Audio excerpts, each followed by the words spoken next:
రాష్ట్ర ప్రజలంటే గాన తెలుగుదేశం వాళ్ళు, జనసేన వాళ్ళు, వైసీపీ వాళ్ళు మాత్రమే కాదు, ఈ సమాజంలో న్యూట్రల్ పబ్లిక్ కూడా ఉంటారు. లాయర్లు, డాక్టర్లు, ఇంజనీర్లు, మేధావులు, చదువుకునే వాళ్ళందరూ కూడా గమనిస్తున్నారు ఈరోజు కూటమి ప్రభుత్వం ఎటువంటి పరిపాలన చేస్తుంది, ఎంత హింసిస్తున్నారు అని.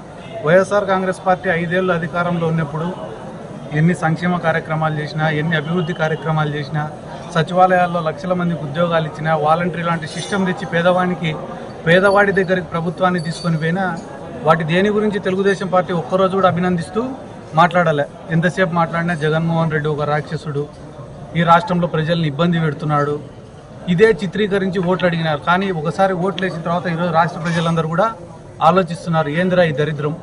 పోలీస్ స్టేషన్కి పోతే పోలీసులు తప్పు చేసిన వాడిని వదిలిపెట్టి ఎవడైతే బాధితున్నాడో వాడిపైన కేసులు నమోదు చేస్తున్నారు. ఒక రిజిస్టర్ ఆఫీసుకు పోతే కూడా ఒక ఎమ్మెల్యే ఫోన్ చేస్తే తప్ప రిజిస్ట్రేషన్ అయ్యే పరిస్థితి లేదు.